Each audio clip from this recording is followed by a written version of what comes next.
اللہ لطیف بعبادہ، اللہ مہربان ہے اپنے بندوں پر، یرزق من یشاء، روزی دیتا ہے جن کو چاہے، وہو القوی العزیز، اور وہ خوب طاقتور اور غالب ہے۔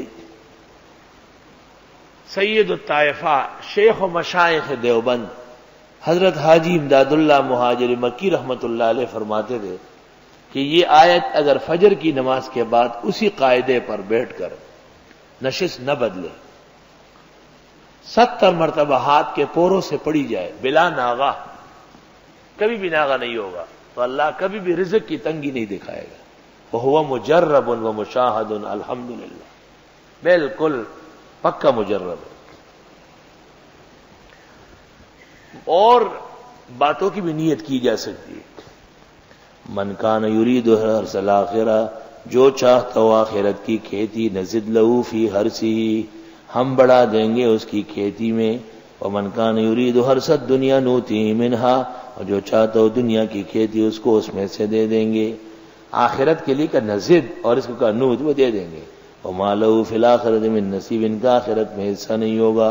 ام لہم شرکاء، آیا ہے ان کے معبودان، ان کی درگاہیں، شرعوا لہ من الدین، جنہوں نے مقرر کیا ہو کوئی دین۔ فرمایا پہلے شرع لکم من الدین ما وصفہ، دین میں نے بھیجا، تو اب فرماتے کیا ہے ان درگاہوں نے بھی کوئی نیا دین پیش کیا ہے جس میں قبروں سے مانگنا ہے۔ ما لم یعظم باللہ، جس کی اجازت تک نہیں دی اللہ نے۔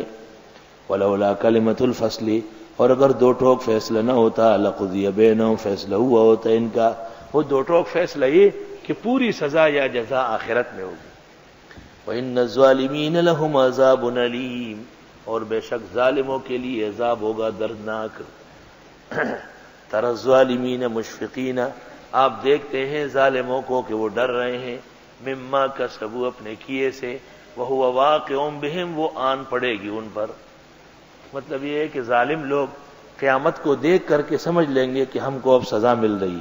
والذین آمنوا وعملوا الصالحات، وہ لوگ جو ایمان لے اور عمل کیے نیک، فی روضات الجنات، وہ جنتوں کے باغیچوں میں ہوں گے، اللہ نصیب فرمائے۔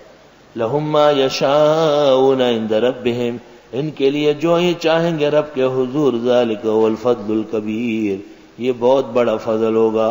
ذالک الذی یبشر اللہ عبادہ، یہ وہ چیز ہے کہ خوشخبری دے رہے اللہ اپنے بندوں کو۔ الذین آمنوا وعملوا الصالحات، بندے وہ ہے جو ایمان لے اور عمل کیے نیک۔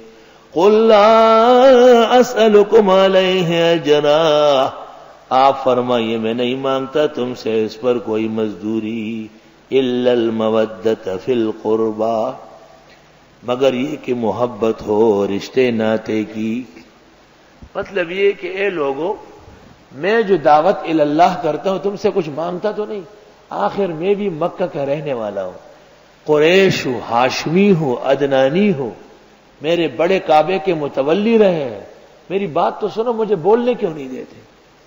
اس رشتے اور ناطے جو میرا اس شہر اور اس قبیلے سے ہے، اس کے پیش نظر مجھے تقریر کرنے دو اور میری آواز مت دباؤ۔ یہ تفسیر متفق علیہ ہے۔ ام المومنین کے سامنے اس کے شاگرد نے تفسیر کی اور اس نے کہا کہ رسول اللہ صلی اللہ علیہ وسلم کو اللہ تعالیٰ نے کہا کہ آپ کہے کہ میں تم سے اجرت تو نہیں مانگتا، میرے رشتے کا خیال کرنا۔ تو ام المومنین نے کہا ہاں، کیا بات کہی تم نے، ایسی غلط تفسیر کوئی کرتا ہے، ہرگز یہ مراد نہیں۔ اور جو تفسیر میں نے پہلے کی ام المومنین نے یہ بیان کی، اس کا مطلب یہ نہیں ہے کہ اہل بیت سے محبت نہیں، چنانچہ اس پر امام شافعی کے وہ مشہور اشعار ہے۔ اشعار تو بہت لمبے ہیں، اس کا آخری مصرع ہے، ان کان رفضا حب آل محمدی فلیشہد الثقلان انی رافضی، اگر علی و حسن حسین و فاطمہ سے محبت رفض ہے تو جن اور انس گواہ رہے کہ میں رافضی ہوں۔ ان کان رفضا حب آل محمدی فلیشہد الثقلان انی رافضی، ومن یقترف حسنۃ، جو کوئی کمائی نیکی، نزد لہ فیہا حسنا، ہم بڑھا دیں گے اس کے لیے اس میں اور بھلا۔ ان اللہ غفور شکور، بے شک اللہ بخشنے والا قدردان ہے۔